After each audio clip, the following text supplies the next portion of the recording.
Hello, beautiful sacred souls. Today we're going to be exploring discernment versus spiritual bypassing, why humility matters on the healing path. Today I want to explore something gently, thoughtfully, and with a lot of care, because this is a topic that lives right at the intersection of spirituality, healing, psychology, and ethics. I want to talk about discernment and the difference between spiritual insight and spiritually bypassing. I want to say up front, this isn't about calling anyone out. It's about inviting reflection, including my own. Because we are all learning, we are all growing, and none of us are finished. So why does this matter?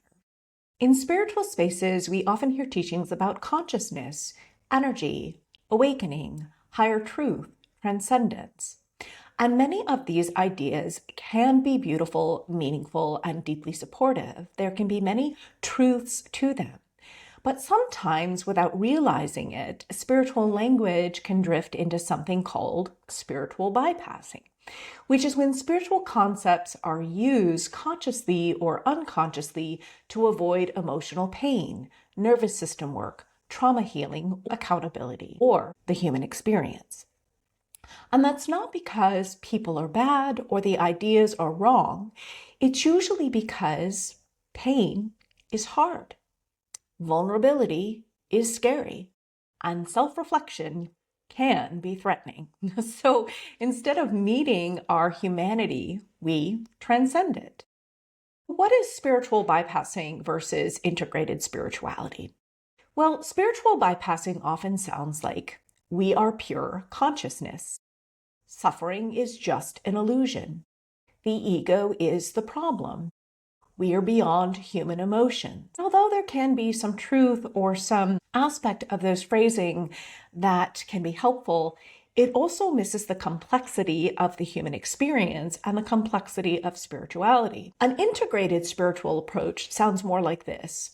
We are both spiritual and human. Our nervous system carries wounds and intuitive biological adaptation. Our emotions deserve compassion and hold deep wisdom. Healing happens through embodiment, not through escaping our pain. True healing doesn't bypass the human experience. It moves towards it with compassion.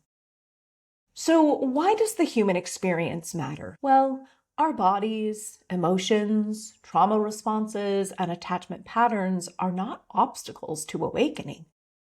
They are the path. The nervous system is the doorway. The heart is the teacher. And humility is the guide. When we stay grounded in our humanity, we develop the following things: emotional accountability, nervous system safety, compassion for self and others, ethical discernment, relational maturity. We hold others accountable for causing harm, and we move towards engaging in practices that cause the least amount of harm. This is what allows us to cause less harm, not more.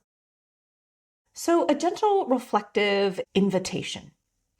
If you have ever felt drawn to teachings that promise total transcendence, absolute knowing, freedom from emotional pain, escape from vulnerability, it may be worth asking yourself, what part of me needs my love and connection? Often beneath spiritual certainty is a nervous system or a part that simply wants relief. And there is nothing wrong with that. But healing comes not from bypassing the pain. It comes from meeting it with compassion and presence. So why do I teach the way I do? I don't teach absolutes. I don't claim ultimate authority. And I don't believe there is one right path. Instead, I teach self-awareness, nervous system healing, inner parts work, compassionate self-inquiry, discernment, not because I think my way is better, but because this approach helped my inner system feel less reactive, more grounded, more accountable, more compassionate, more humble. and I experience less shame. And I believe that humility is one of the highest spiritual virtues.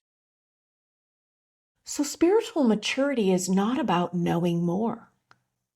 It's not about believing that your spiritual perspective is the only valid perspective. It's about loving better. It's about holding complexity, sitting with discomfort, repairing when we misstep, staying curious instead of defensive, choosing compassion over certainty. True spiritual growth doesn't elevate us above others. It softens us towards ourselves and each other. We all hold wisdom. We all walk unique paths. And we all deserve gentleness along the way. May our spirituality not make us distant from one another or from ourselves, but more human. May it not make us certain, but more curious.